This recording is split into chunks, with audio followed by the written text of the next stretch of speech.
Hello बच्चों, आशा करता हूं आप सब लोग बहुत बढ़िया होंगे और मन लगा के पढ़ाई कर रहे होंगे। जैविक वर्गीकरण के पार्ट 6 में बच्चों आप सब लोगों का बहुत बहुत स्वागत है। जैसा कि आपको याद होगा बच्चों, पिछले लेक्चर में हम लोग स्लाइम मोल्ड्स की बात कर रहे थे। प्रोटिस्टा जगत हम पढ़ रहे थे। प्रोटिस्टा जगत में हमने क्राइसोफाइट्स की बात कर ली थी, डायनोफ्लैजिलेट्स की बात कर ली थी, यूग्लिनोइड्स की बात कर ली थी। ठीक है, तो हमारे पास जो नेक्स्ट उदाहरण आता है किसके अंदर, प्रोटिस्टा के अंदर, वो क्या है, स्लाइम मोल्ड्स। ठीक है, स्लाइम मोल्ड्स के बारे में हमने दो लक्षण देख लिए थे बच्चों। हमने ये देख लिया था कि स्लाइम मोल्ड्स जो होते हैं उनमें कोशिका भित्ति नहीं पाई जाती है। तो स्लाइम मोल्ड्स जो हैं बच्चों उनमें कोशिका भित्ति क्या होती है, अनुपस्थित है ना। पहले दो क्राइसोफाइट्स और डायनोफ्लैजिलेट्स, उन्हीं में कोशिका भित्ति थी। यूग्लिना में कोशिका भित्ति नहीं थी और स्लाइम मोल्ड्स में भी कोशिका भित्ति नहीं पाई जाती। साथ ही साथ ये क्या होते हैं बच्चों, विषम पोषी होते हैं। सारे के सारे स्लाइम मोल्ड्स जो हैं वो विषम पोषी हैं और विषम पोषी में भी वो किस प्रकार के होते हैं, मृतोपजीवी। मृतोपजीवी का मतलब है मृत कार्बनिक पदार्थों से पोषण ग्रहण करते हैं। तो मृत कार्बनिक पदार्थों से पोषण ग्रहण करते हैं, इन्हें हम कहते हैं स्लाइम मोल्ड्स। अब इनके लक्षण पढ़ने के लिए ध्यान देंगे बच्चों, इनके लक्षण पढ़ने के लिए हमको इनका जीवन चक्र समझना जरूरी है। तो है क्या, आपको याद रखना है बच्चों, स्लाइम मोल्ड्स जो होते हैं, हां, जो स्लाइम मोल्ड्स हैं बच्चों, ये स्लाइम मोल्ड्स में हम दो प्रकार पढ़ेंगे। बिल्कुल, एक तो होते हैं जिसे हम कहते हैं प्लास्मोडियल प्रकार के स्लाइम मोल्ड्स, और एक दूसरे होते हैं बच्चों जिसे हम कहते हैं कोशिकीय स्लाइम मोल्ड्स। ठीक है, तो हमारे पास स्लाइम मोल्ड्स कितने प्रकार के हैं बच्चों, स्लाइम मोल्ड्स दो प्रकार के होंगे। एक तो प्लास्मोडियल स्लाइम मोल्ड्स होंगे और एक कोशिकीय स्लाइम मोल्ड्स होंगे। अब क्या मतलब है, सुनो। सबसे पहले तो उदाहरण याद रखना है।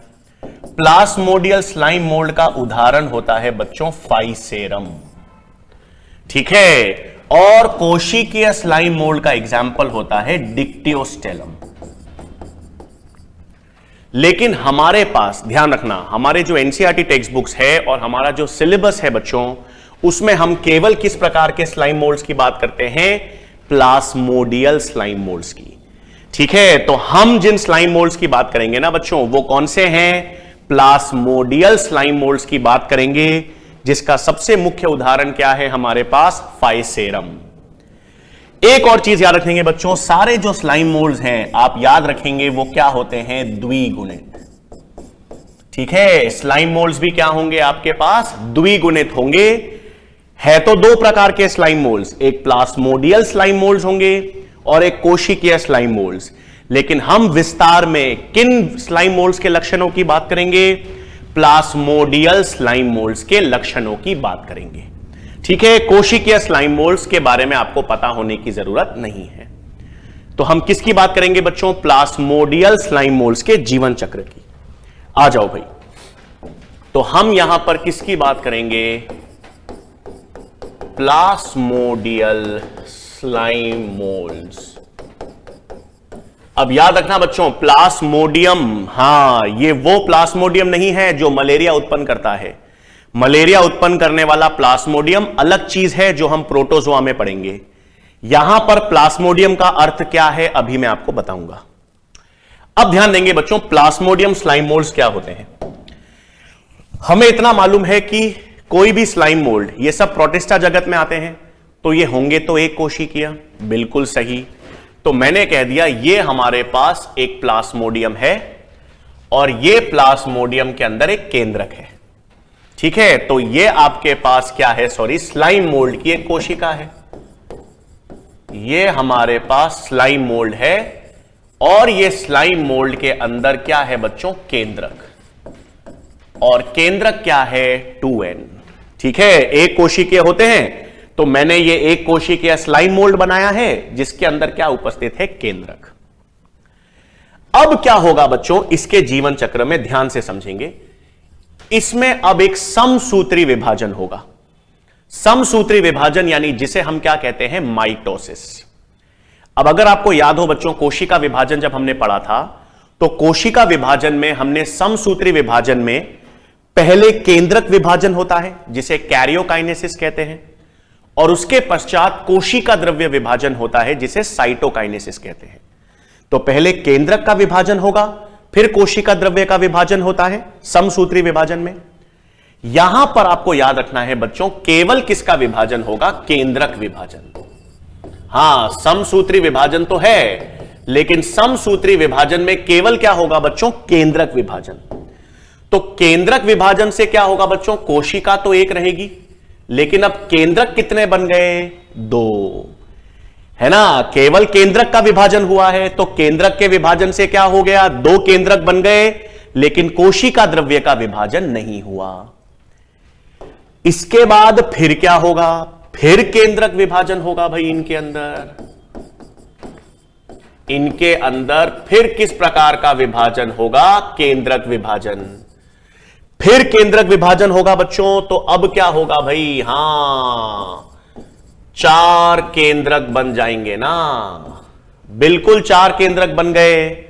मतलब देख रहे हो आप, केवल किसका विभाजन हो रहा है, केंद्रक या न्यूक्लियस का विभाजन हो रहा है, कोशिका द्रव्य विभाजित नहीं हो रही। तो आपके पास कैसी अवस्था आ गई बच्चों, एक बहुकेंद्रकीय अवस्था आ गई। बहुकेंद्रकीय या जिसे हम कहते हैं मल्टी न्यूक्लिएटेड अवस्था, और इस मल्टी न्यूक्लिएटेड अवस्था को हम सीनोसाइटिक भी कहते हैं, है ना। इस बहुकेंद्रकीय अवस्था में जिसमें केंद्रक विभाजन के द्वारा बहुकेंद्रकीय अवस्था आ रही है, ये एक से अधिक केंद्रक किस कारण बन रहे हैं, एक से अधिक केंद्रक विभाजन के कारण बन रहे हैं। तो इस बहुकेंद्रकीय या मल्टी न्यूक्लिएटेड कंडीशन को अपन ने क्या नाम दे दिया बच्चों, सीनोसाइटिक।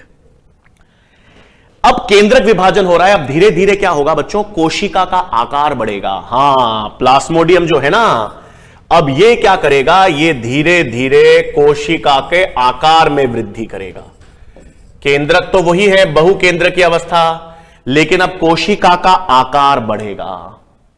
अब आकार बढ़ेगा तो क्या होगा बच्चों, जमीन पर, हां यहां पर अगर ये जमीन है तो अब यहां पर क्या होंगी, सूखी पत्तियां पड़ी होंगी, हां गिरी हुई, पेड़ों की टहनियां होंगी, सूखी पत्तियां होंगी और टहनियां होंगी, मतलब मृत कार्बनिक पदार्थ पड़ा होगा।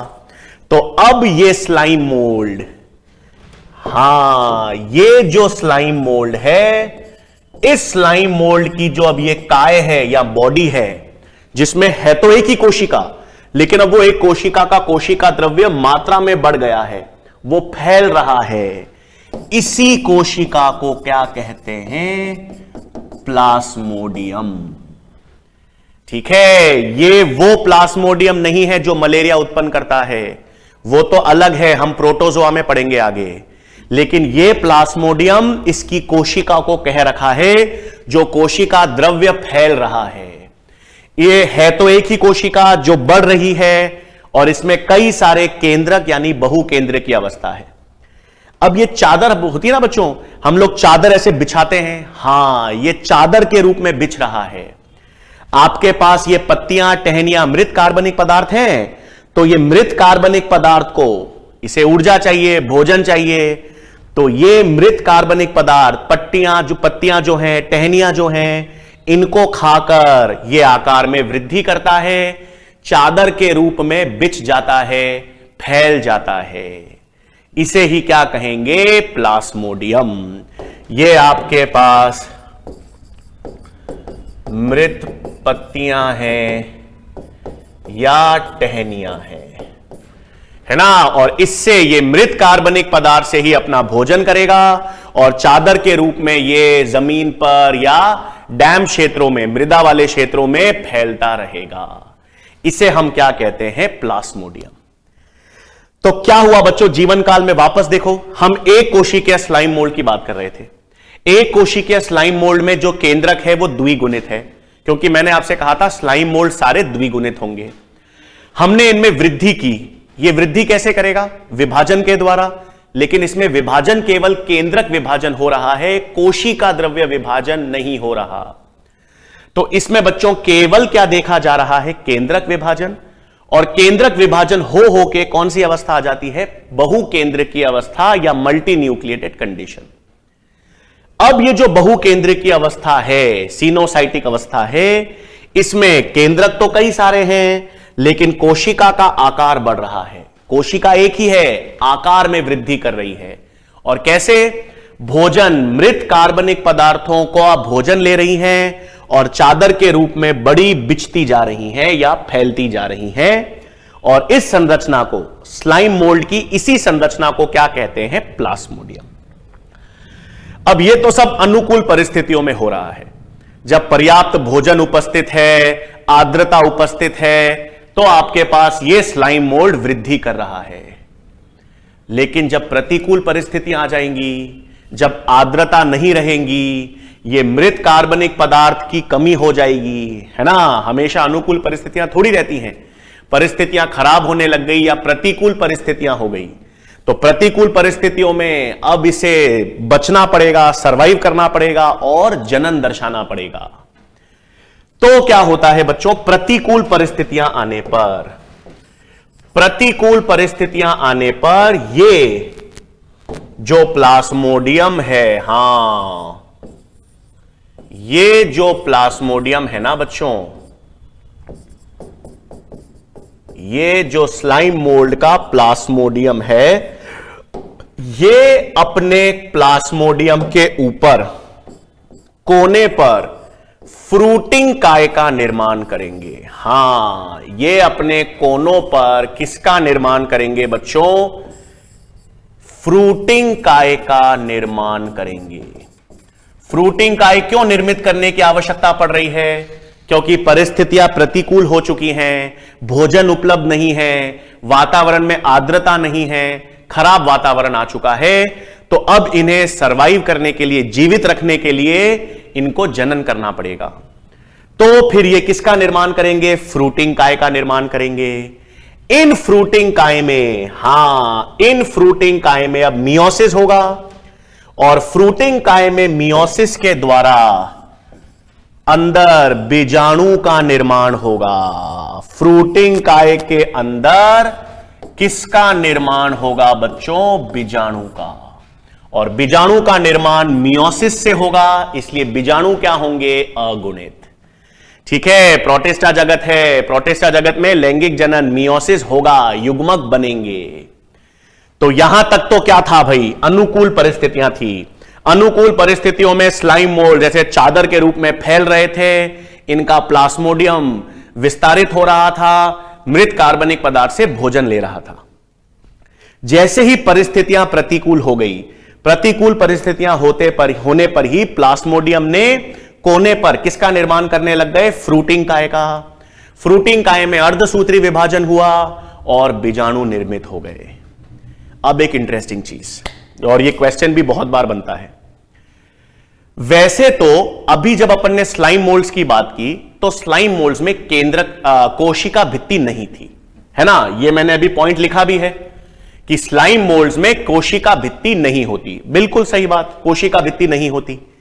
लेकिन जब यह बीजाणु का निर्माण होगा, स्पोर्स का, तो इन बीजाणु के बाहर मोटी भित्ति होती है। तो यह तो पादप समान लक्षण हो गया भाई। तो जो बीजाणु इनमें बनते हैं, उन बीजाणु में, क्योंकि ये प्रतिकूल परिस्थितियों में बने हैं और प्रतिकूल परिस्थितियों में इनका बचना जरूरी है, तो इसके लिए वो बाहर की तरफ एक मोटी भित्ति का निर्माण कर लेते हैं। तो इन बीजाणु के बाहर आपको क्या मिलेगा बच्चों? भित्ति उपस्थित होती है। तो बीजाणु में क्या होंगी? भित्तियां। फिर ये बीजाणु का प्रकीर्णन होगा, बीजाणु वायु के द्वारा बिखेर दिए जाएंगे और जनन के द्वारा नया स्लाइम मोल्ड बना देंगे। हां, ये बीजाणु एन है ना, तो ये बीजाणु जब वायु में फैलकर जमीन पे फैलेंगे, तो ये बीजाणु आपस में वापस संलयित होंगे और युग्मक के रूप में काम करेंगे, संलयित होकर वापस 2n बना देंगे और नया स्लाइम मोल्ड बन जाएगा। ठीक है, तो ये किसका जीवन चक्र हो गया बच्चों? स्लाइम मोल्ड का। अनुकूल परिस्थितियां थी जब तक तो यह फैल रहा था प्लाज्मोडियम के रूप में। प्रतिकूल परिस्थितियों में किसका निर्माण हुआ? फ्रूटिंग काय। फ्रूटिंग काय में अर्धसूत्री विभाजन से क्या बने? बीजाणु। बीजाणु का लक्षण क्या है कि उनमें भित्ति है और ये वायु के द्वारा फैल जाते हैं। फिर वायु के द्वारा जब नए क्षेत्र में फैलते हैं तो वहां पर संलयित होकर नया स्लाइम मोल्ड बना देंगे। ठीक है बच्चों, तो पॉइंट्स लिख ले हमारे पास, क्या क्या ध्यान रखना है। तो पहली चीज तो याद रखनी है,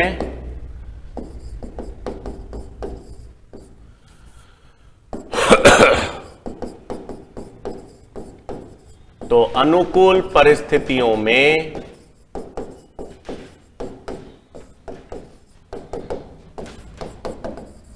स्लाइम मोल्ड की काय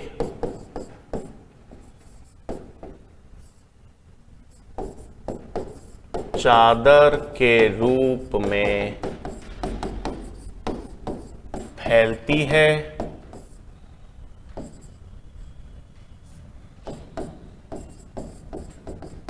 जिसे हम किस नाम से जानते हैं बच्चों? जिसे प्लाज्मोडियम कहा जाता है। जिसे क्या कहा जाता है? प्लाज्मोडियम। प्लाज्मोडियम कैसी अवस्था है बच्चों? सिनोसाइटिक या बहुकेंद्रकीय। फिर बता रहा हूं, ये वो मलेरिया वाला प्लाज्मोडियम नहीं है, ये अलग स्लाइम मोल्ड की काय है। फिर नेक्स्ट, यह प्लाज्मोडियम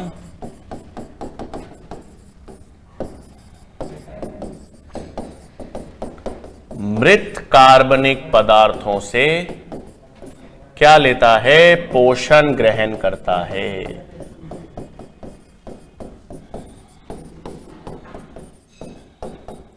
ठीक है, तो आपके पास अनुकूल परिस्थितियों में क्या हो रहा है? स्लाइम मोल्ड जो है उसकी काय चादर के रूप में फैल रही है, जिसे हम प्लाज्मोडियम कहते हैं, और यह प्लाज्मोडियम मृत कार्बनिक पदार्थों से पोषण ग्रहण करेगा। ठीक है, फिर आपके पास परिस्थितियां या प्रतिकूल परिस्थितियों में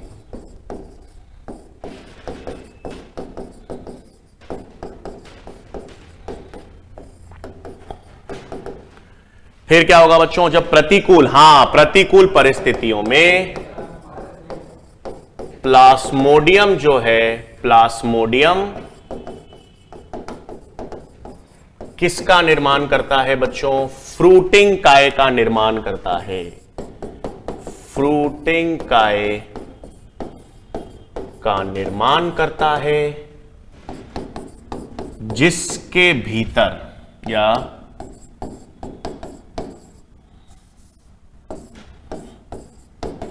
इन फ्रूटिंग काय के भीतर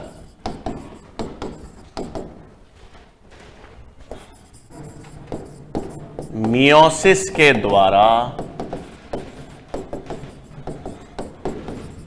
अगुणित बीजाणु निर्मित होते हैं। अगुणित बीजाणु, या जिसे हम क्या कहते हैं? स्पोर्स।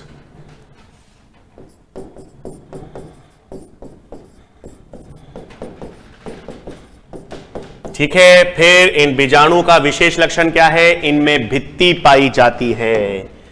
तो यही तो सबसे इंपॉर्टेंट पॉइंट है भाई। इन बीजाणु यानी स्पोर्स में भित्ति उपस्थित होती है। ठीक है, इन बीजाणु में क्या है भाई? भित्ति उपस्थित है, और ये वायु द्वारा प्रकीर्णन दर्शाते हैं।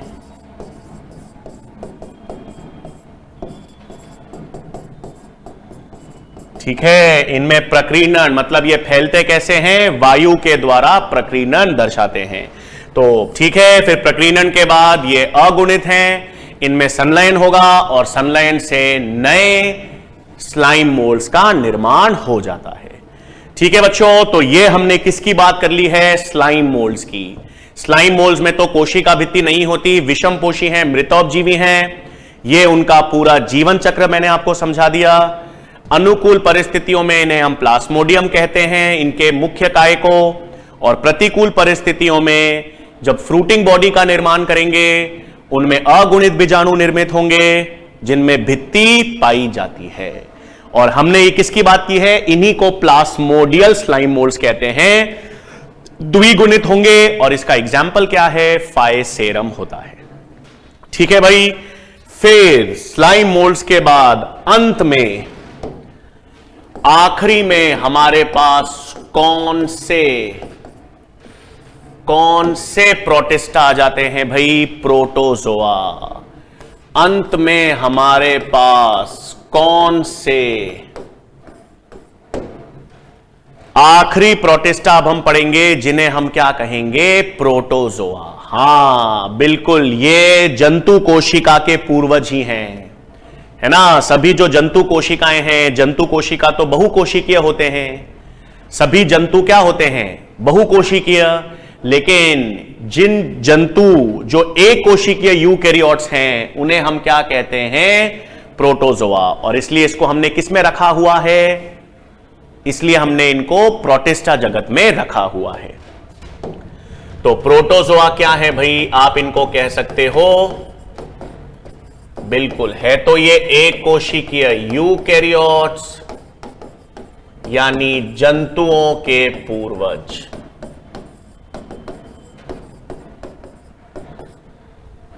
ठीक है। अब प्रोटोजोआ में भी क्या है भाई? जंतुओं के पूर्वज हैं, तो इनमें लक्षण तो क्या याद रखने हैं? इनमें कोशिका भित्ति अब नहीं है। प्रोटोजोआ में क्या नहीं मिलेगी भाई? कोशिका भित्ति एब्सेंट है ना। हां, कुछ कवच होते हैं इनके ऊपर, सिलिका के कवच हो सकते हैं, लेकिन भित्ति नहीं कहते। कोशिका भित्ति आपको प्रोटोजोआ में नहीं मिलेगी। और ये प्रोटोजोआ सभी के सभी क्या होते हैं भाई? विषमपोषी। सभी के सभी क्या हैं? विषमपोषी होते हैं। इनमें प्रकाश संश्लेषण नहीं देखा जाता। अब वैसे तो कोशिका भित्ति अनुपस्थित है, सभी के सभी विषमपोषी हैं, प्रोटोजोआ ठीक है। अब प्रोटोजोआ में भी बच्चों हम 4 अलग अलग वर्ग पढ़ेंगे। हां, प्रोटोजोआ में भी हम लोग क्या पढ़ेंगे बच्चों? 4 अलग अलग वर्ग। तो प्रोटोजोआ को जब हम 4 अलग अलग वर्गों में विभेदित करते हैं ना, तो किस आधार पे भाई? हमने प्रोटोजोआ के ये 4 अलग अलग वर्ग किस आधार पे बनाए हैं? गमनांगों के आधार पर। हां, इनमें गति या चलन किस कारण होता है? सीलिया के कारण होता है, फ्लैजिला के कारण होता है, कूटपाद के द्वारा होता है। तो इन जंतुओं में या इन प्रोटोजोआ में गमनांग कौन कौन से हैं? गति या चलन में कौन सी संरचनाएं काम करती हैं? तो गमनांगों के आधार पर हम प्रोटोजोआ को कितने वर्गों में विभेदित करते हैं बच्चों? 4 क्लासेस या वर्ग में विभेदित करेंगे। तो ये बहुत इंपॉर्टेंट चीज याद रखनी है भाई। किस आधार पे आपको याद रखना है? गमनांगों के आधार पर। ठीक है। गमनांग का मतलब लोकोमोटरी ऑर्गन्स। तो गमनांगों के आधार पर प्रोटोजोआ को 4 वर्गों में विभेदित किया जाता है।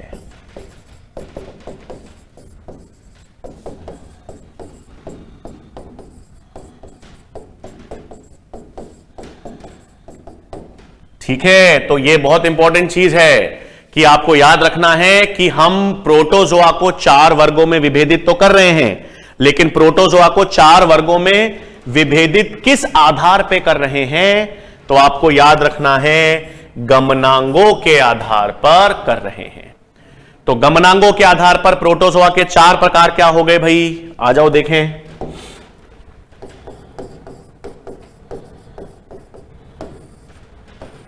ठीक है। पहले आते हैं जिसे हम कहते हैं राइजोपोडा या सार्कोडेना या अमीबॉइड प्रोटोजोआ। दूसरे आपके पास फ्लैजिलेटा या मास्टिगोफोरा प्रोटोजोआ। तीसरे सीलिएटा और चौथे स्पोरोजोआ। ठीक है, तो अपन ने क्या किया है भाई, प्रोटोजोआ को 4 वर्गों में विभेदित कर दिया। और प्रोटोजोआ को 4 वर्गों में विभेदित किस आधार पर किया है, किस आधार पर किया है, गमनांगों के आधार पर, गमन में कौन सी संरचनाएं काम करती हैं।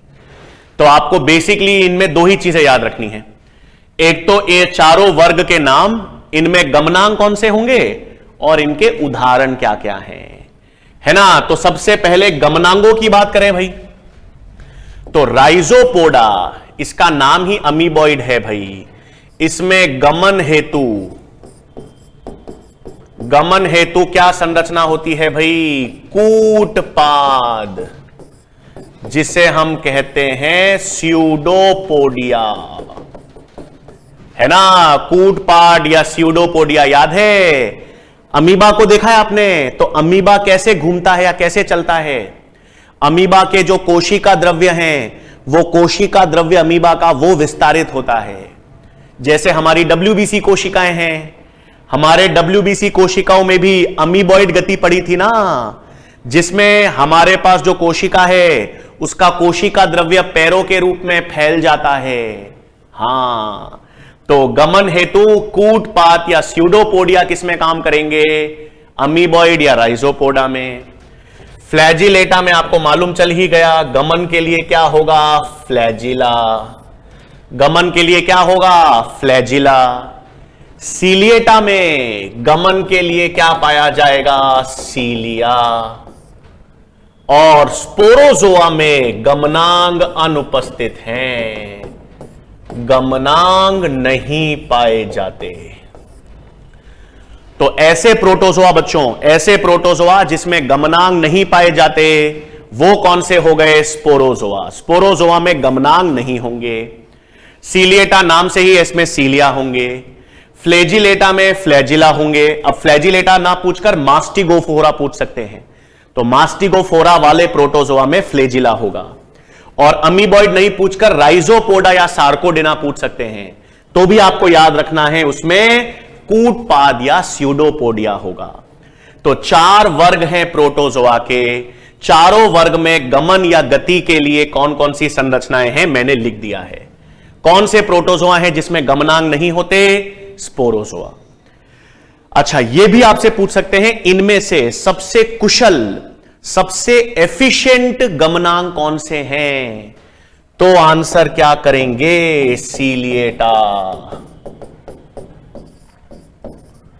सबसे कुशल या मोस्ट एफिशिएंट जो आपसे पूछ लिया जाए गमनांग कौन से हैं, तो सबसे कुशल या मोस्ट एफिशिएंट कौन से हो गए, सीलिया। इसका एक कारण है, एक तो सीलिया की संख्या बहुत अधिक होती है, वो गमन में भी काम करते हैं और वो भोजन को धक्का देकर प्रोटोजोआ के अंदर भी भेज देते हैं।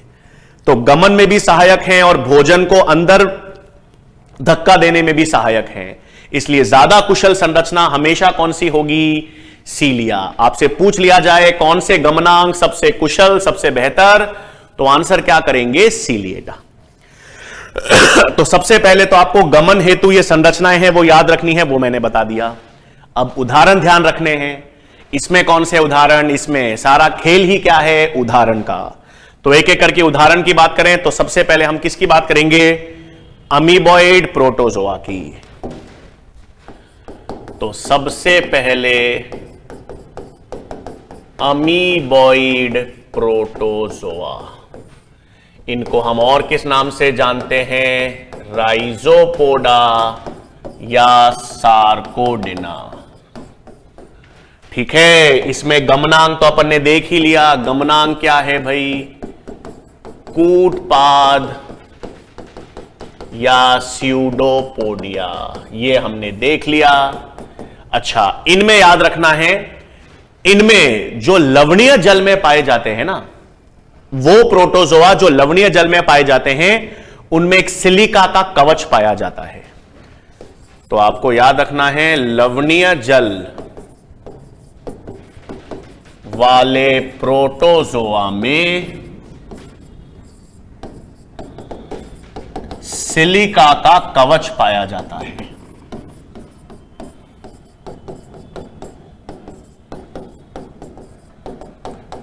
ठीक है, और इसमें उदाहरण, तो इसका सबसे प्रमुख उदाहरण तो है अमीबा, और एक और उदाहरण है एंटामीबा। अमीबा है, एंटामीबा। एंटामीबा जो होता है ना बच्चों, वो एक परजीवी है और ये मानव में एक रोग उत्पन्न करता है। हां, एंटामीबा मानव में एक रोग उत्पन्न करता है। कौन सा?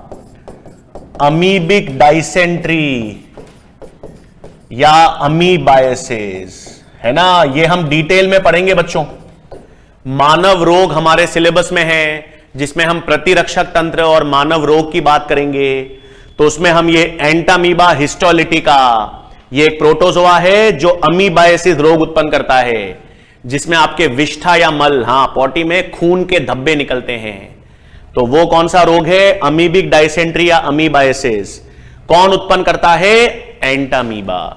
तो ये एक परजीवी प्रोटोजोआ है।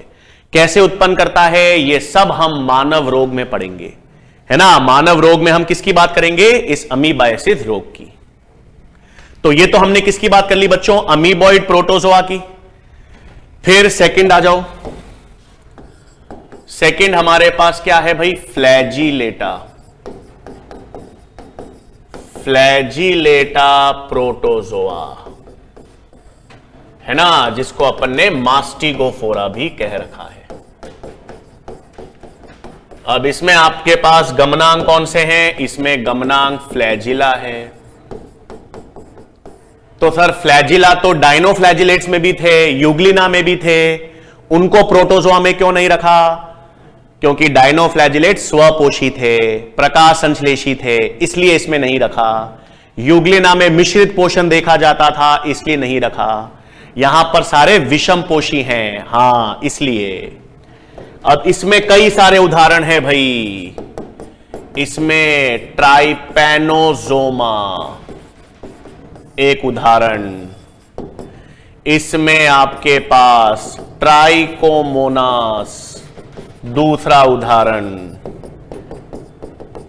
ट्राइकोनिम्फा ये भी एक उदाहरण, है ना। क्या क्या है भाई? ये ट्राइपैनोजोमा, ये भी मानव में एक रोग उत्पन्न करता है भाई। अफ्रीका में रोग देखा जाता है, एक अफ्रीकन स्लीपिंग सिकनेस, इसके बारे में भी हम मानव रोग में पढ़ेंगे बच्चों। ट्राइपैनोजोमा है ना, ये मानव में एक रोग उत्पन्न करता है, अफ्रीकन स्लीपिंग सिकनेस। इस रोग के बारे में भी हम मानव रोग में पढ़ेंगे। एक सीसी मक्खी होती है, सीसी फ्लाई, वो सीसी फ्लाई वाहक के रूप में काम करती है, और ट्राइपैनोजोमा ये रोग उत्पन्न करता है मानव में। ट्राइकोमोनास ये अपन ने पढ़ा था, ट्राइकोमोनियासिस याद है, ये एक सेक्सुअली ट्रांसमिटेड डिजीज है जो हमने जनन में पढ़ा था। एक और उदाहरण इसमें याद रख सकते हो, लीशमानिया। लीशमानिया भी पढ़ेंगे बच्चों, ये भी एक रोग उत्पन्न करता है मानव में, ये भी एक रोग उत्पन्न करता है, काला अजहर। बिल्कुल, तो ये काफी रोगजनक हैं, ये प्रोटोजोआ हैं, ये काफी प्रोटोजोआ मानव में रोग उत्पन्न करते हैं। अनिद्रा रोग ट्राइपैनोजोमा है, ट्राइकोमोनास एक सेक्सुअली ट्रांसमिटेड डिजीज, ट्राइकोमोनियासिस उत्पन्न करता है, लीशमानिया काला अजहर, ये सब हम पढ़ेंगे बच्चों। सारे मानव रोग हम मानव रोग वाले चैप्टर में जरूर पढ़ेंगे। तो ये सब किसके उदाहरण हो गए आपके पास? फ्लैजिलेटा प्रोटोजोआ के। ठीक है, फिर नेक्स्ट क्या आएगा भाई? फिर तीसरे हमारे पास आते हैं सीलिएटा प्रोटोजोआ, है ना। इनमें गमनांक के रूप में क्या है? सीलिया। अब इसका सबसे प्रमुख उदाहरण भाई, एक तो उदाहरण आता है वॉर्टिसेला, वो तो ठीक है। एक और उदाहरण आता है पैरामीशियम। पैरामीशियम बहुत ज्यादा इंपॉर्टेंट है, क्यों? सुनो एक एक करके। सबसे पहले तो पैरामीशियम का चित्र एनसीईआरटी में दे रखा है, इसलिए इंपॉर्टेंट है। दूसरा, पैरामीशियम को हम किस नाम से जानते हैं? स्लिपर एनिमलक्यूल कहते हैं। ठीक है, स्लिपर एनिमलक्यूल क्यों कहते हैं? इसका आपने शेप, आकार देखा है? चप्पल और जूते जैसा आकार होता है, तो ये हमारी चप्पल या जूते के आकार के होते हैं, इसलिए इसको स्लिपर एनिमलक्यूल कहते हैं, क्योंकि इसका शेप जो है वो चप्पल जैसा या जूते जैसा होता है। हां, एनसीईआरटी में दे रखा है बच कुछ इस तरह से।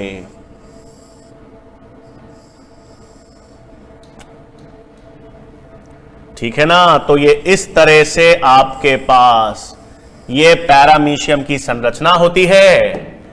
इसके बाद ये सारे सीलियां हैं।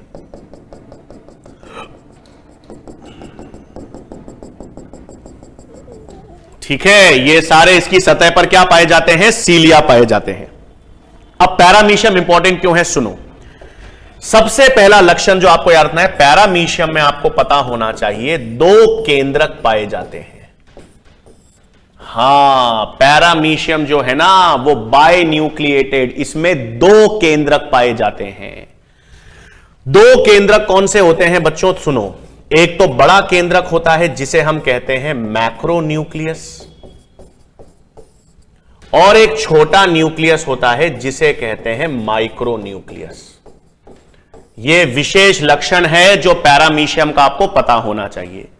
तो पैरामीशियम में क्या है भाई? सबसे पहले तो 2 केंद्रक पाए जाएंगे, एक बड़ा केंद्रक जिसे क्या कहते हैं? मैक्रोन्यूक्लियस, और एक छोटा केंद्रक जिसे कहते हैं माइक्रोन्यूक्लियस।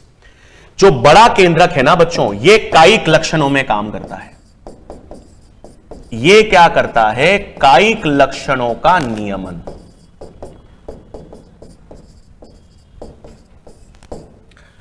और जो छोटा केंद्रक है माइक्रोन्यूक्लियस, वो क्या करेगा? जनन में कार्य करता है। ठीक है, तो कायिक लक्षणों में कौन काम करेगा? कायिक लक्षणों का नियंत्रण बड़ा केंद्रक या मैक्रोन्यूक्लियस करता है, और जनन में कौन काम करेगा? माइक्रोन्यूक्लियस। पहली चीज तो यह याद रखनी है। दूसरा, पैरामीशियम के बारे में एक और चीज याद रखेंगे।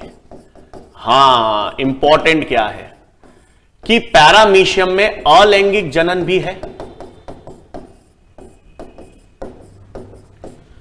और लैंगिक जनन भी है। यह ही ध्यान रखना है, इंपॉर्टेंट भी। पैरामीशियम में लैंगिक जनन को हम कहते हैं कॉन्जुगेशन,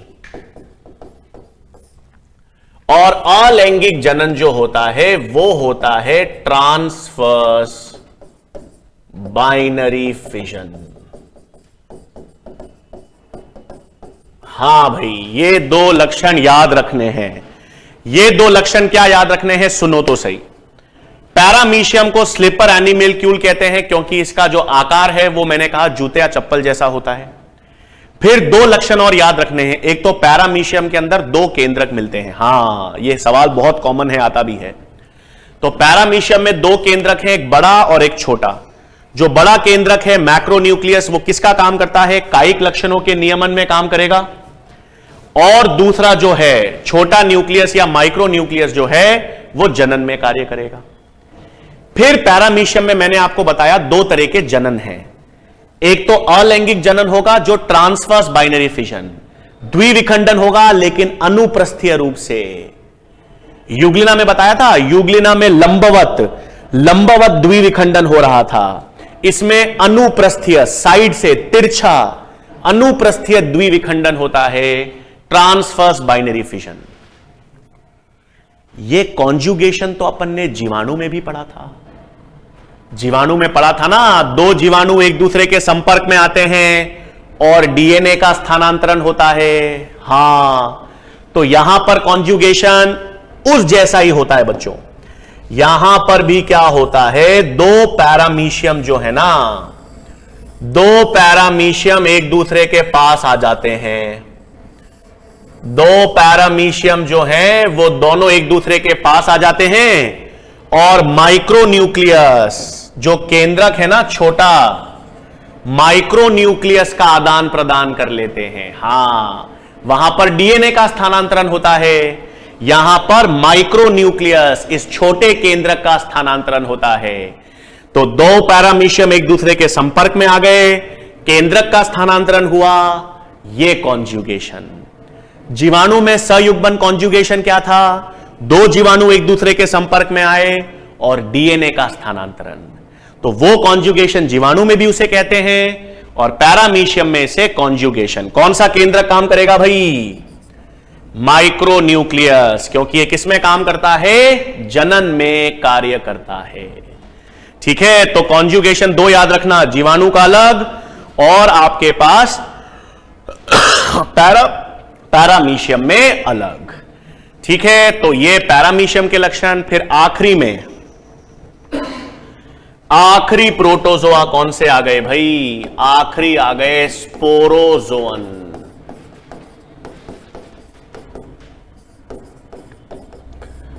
स्पोरोजोअन प्रोटोजोआ है, इसमें तो गमनांग नहीं पाए जाते, इसमें गमनांग एब्सेंट है भाई। और इसमें दो उदाहरण, हां, प्लास्मोडियम। इसमें प्लास्मोडियम, वही प्लास्मोडियम जो मलेरिया उत्पन्न करता है। तो मलेरिया उत्पन्न करने वाला प्लास्मोडियम इस स्पोरोजोआ में आएगा। मलेरिया का पूरा और प्लास्मोडियम का पूरा जीवन चक्र हमारे सिलेबस में है। प्लास्मोडियम का पूरा जीवन चक्र, वो मलेरिया कैसे उत्पन्न करता है, ये हम मानव रोग में पढ़ेंगे भाई। याद रखना बच्चों, इनमें से काफी प्रोटोजोआ जो है ना, ये सभी प्रोटोजोआ जो रोग उत्पन्न कर रहे हैं, ये सारे रोग उत्पन्न करने वाले प्रोटोजोआ का विस्तार में हम मानव रोग में अध्ययन करेंगे कि उनके जीवन काल कैसा होता है, कैसे वो रोग उत्पन्न करते हैं। ठीक है, और दूसरा उदाहरण एक और आता है भाई, मोनोसिस्टिस। ये भी एक परजीवी है बच्चों, परजीवी जो अर्थवॉर्म यानी केचुए के शुक्राशय में रहता है।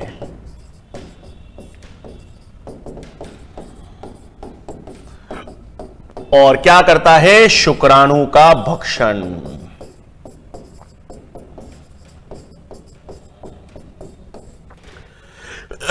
तो दो इंपॉर्टेंट उदाहरण आपको याद रखने हैं बच्चों। दो किसके उदाहरण आप याद रखोगे?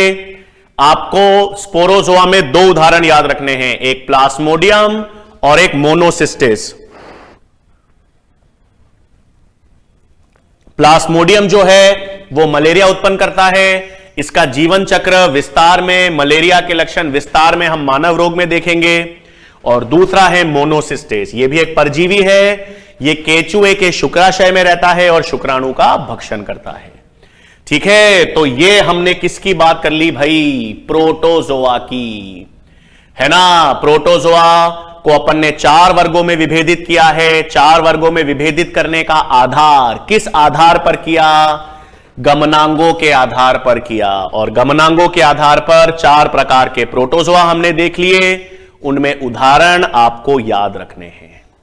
ठीक है भाई, तो प्रोटिस्टा जगत हमारे पास पूरा कंप्लीट हो जाता है। ठीक है बच्चों, प्रोटिस्टा जगत हमने पूरा कंप्लीट कर लिया। मोनेरा जगत हो चुका है, प्रोटिस्टा जगत। तो अब हमारे पास नेक्स्ट कौन सा जगत आएगा? कवक। नेक्स्ट कौन सा किंगडम आता है हमारे पास? फंगाई, यानी जिसे हम क्या कहते हैं? जगत कवक। अब पहली चीज बच्चों, ये जो कवक जगत है या किंगडम फंगाई है, तीसरा का किंगडम हम पढ़ रहे हैं, इसका भी डोमेन क्या होगा? अब सबका डोमेन क्या होगा? यूकैरियोट्स, है ना। जो कवक जगत है, कवक जगत या किंगडम फंगाई, इसका भी डोमेन क्या होगा भाई? यूकैरियोट्स ही होगा। फिर कवक के अध्ययन को क्या कहते हैं? नेक्स्ट बिंदु तो ये इंपॉर्टेंट है, कवक के अध्ययन को क्या कहेंगे? तो कवक के अध्ययन को हम माइकोलॉजी कहते हैं बच्चों, है ना। एक याद रखना, माइको का मतलब ही कवक है बच्चों। जहां कहीं भी माइको शब्द आ जाए ना आपके पास, तो माइको का मतलब ही किससे संबंधित है? कवक से संबंधित। माइको का मतलब ही कवक से संबंधित है। तो कवक के अध्ययन को हम क्या कहते हैं? माइकोलॉजी कहते हैं। ठीक है, तो कवक जगत की बात हो रही है। यूकैरियोट्स डोमेन में आएंगे, सारे यूकैरियोट्स हैं, और इस अध्ययन को क्या कहेंगे? माइकोलॉजी। फिर आवास की बात करें बच्चों, तो कवक पाए कहां जाते हैं? तो कवक सभी जगह पाए जाते हैं। हां, और जो सार्वत्रिक रूप से पाए जाते हैं ना, उन्हें हम क्या कहते हैं? कॉस्मोपॉलिटन। कॉस्मोपॉलिटन का मतलब है सभी आवासों में पाए जाते हैं भाई। ठीक है, स्थलीय आवास हो, जलीय आवास हो, कवक हर जगह पाए जाते हैं, सभी आवासों में पाए जाते हैं। हां, जहां पर आर्द्रता ज्यादा होती है, नमी ज्यादा होती है, थोड़ा गर्म तापमान होता है, वहां पर इनकी वृद्धि अधिक होती है। तो गर्म व नमी वाले वातावरण में वृद्धि अधिक होती है।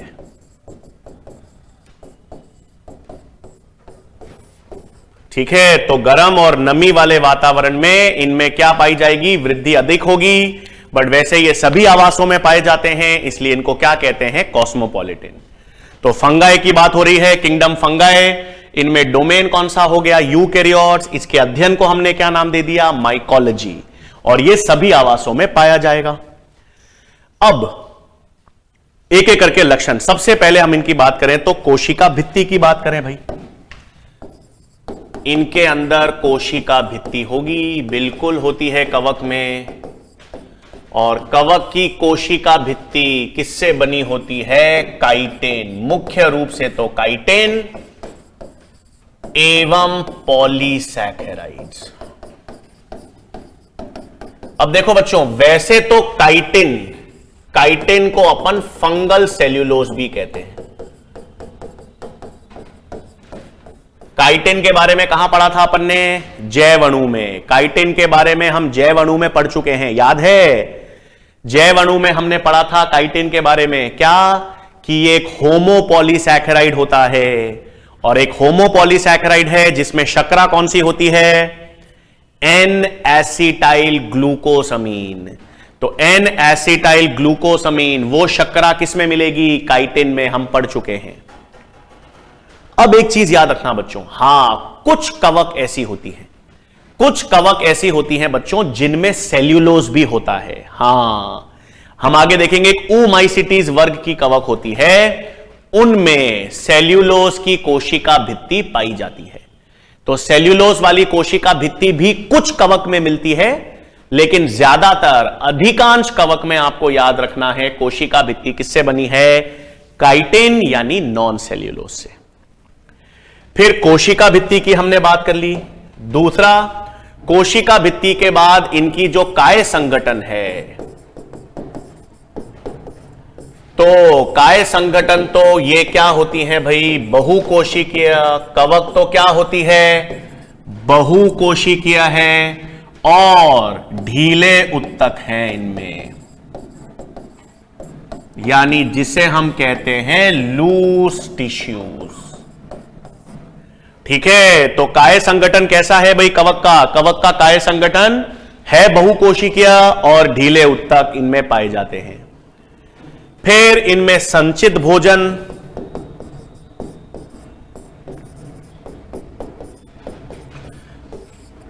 या संचित भोजन से पहले बच्चों पहले पोषण देख लेते हैं इनमें। हां, अब पोषण की बात करें तो हमें पता है कवक क्या होती हैं भाई? ये भी विषम पोषी होती हैं, है ना? कोई भी कवक स्वपोषी नहीं होती। कवक सभी के सभी क्या हैं?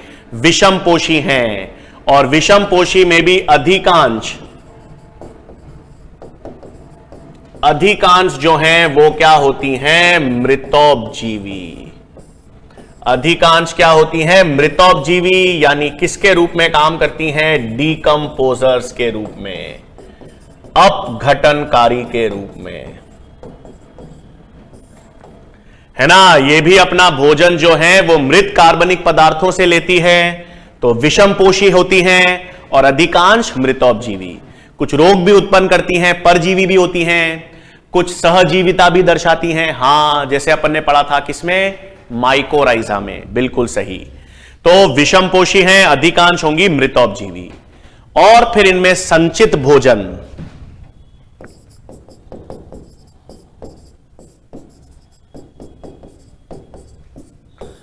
तो इनमें संचित भोजन क्या होता है भाई, ग्लाइकोजन एवं ऑयल।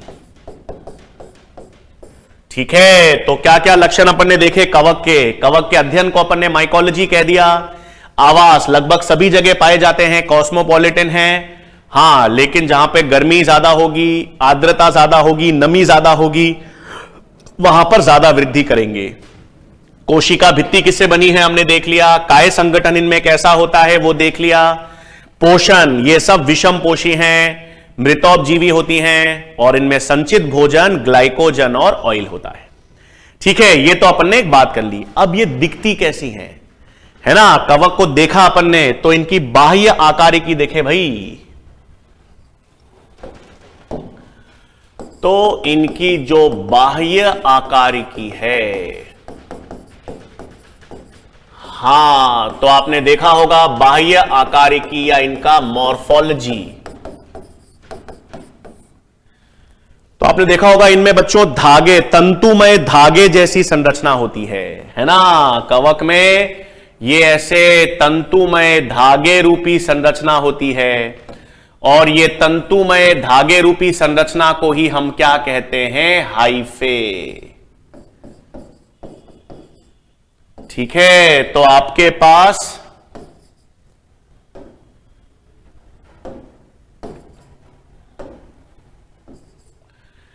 ये जो बाह्य आकारिकी की हम बात करें, तो कवक जो है, कवक को बाहर से आकारिकी रूप से देखें तो इसमें आपको ऐसे धागे रूपे, तंतुमय धागे रूपी संरचनाएं दिखती हैं, जिसे हम हाइफे कहते हैं। और ये हाइफे जो है वो एक गुच्छों में, हाइफे, ये सारे के सारे हाइफे जो है ना बच्चों, ये गुच्छे में पाए जाते हैं, और उस गुच्छे को क्या कहते हैं, माइसीलियम, है ना। तो तंतुमय जो धागे रूपी संरचना है, एक धागा या एक तंतुमय धागे रूपी संरचना, ये एक, ये दूसरी, ये तंतुमय धागे रूपी संरचना को तो क्या कहते हैं, हाइफे। और हाइफे का समूह, हाइफे के गुच्छे को, कई सारे हाइफे एक दूसरे से गुच्छे या समूह में उपस्थित होते हैं, तो उन गुच्छे या हाइफे के समूह को क्या कहेंगे, माइसीलियम कहते हैं, है ना। तो हम यहां पे लिख लें एक सेकेंड।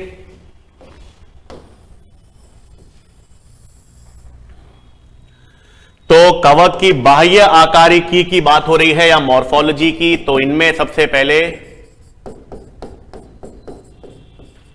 धागे रूपी पतले तंतुमय संरचना क्या कहलाती है, हाइफे, है ना। ऐसे लंबे लंबे धागे तंतुमय रूपी संरचना क्या होगी, हाइफे। और हाइफे के समूह को क्या कहेंगे, हाइफे के समूह को हम क्या कहते हैं बच्चों, माइसीलियम। हाइफे के समूह को क्या कहेंगे बच्चों, माइसीलियम। तो धागे रूपी पतले तंतुमय संरचना क्या हो गई, हाइफे, और हाइफे का गुच्छा माइसीलियम। इस प्रकार की आपको कवक दिखाई देगी। अब ये जो माइसीलियम है ना बच्चों, हां, ये माइसीलियम भी दो प्रकार का होगा। ये माइसीलियम भी क्या होता है बच्चों, दो प्रकार का, ध्यान से सुनेंगे। एक होता है सेप्टेट और एक होता है एसेप्टेट। क्या मतलब है भाई, हां, ये मैंने यहां पर हाइफे का समूह बना दिया। अब अगर हाइफे के समूह में, हां, जो कोशिकाएं हैं उनके मध्य ऐसी भित्ति पाई जाए, है ना। ये देखो भाई, सब में एक एक केंद्रक हैं। तो जब भित्ति यानी सेप्टा कहते हैं बच्चों, ये एक भित्ति या सेप्टा है, ये अगर बीच में व्यवस्थित हो, ये बीच में पाई जाए, तो ऐसी संरचना को क्या कहेंगे? सेप्टेट। और अगर बीच में ऐसा कोई भित्ति ना हो, और बीच में ऐसी कोई भित्ति ही ना हो, तो वो बहुकेंद्र की अवस्था बन जाएगी।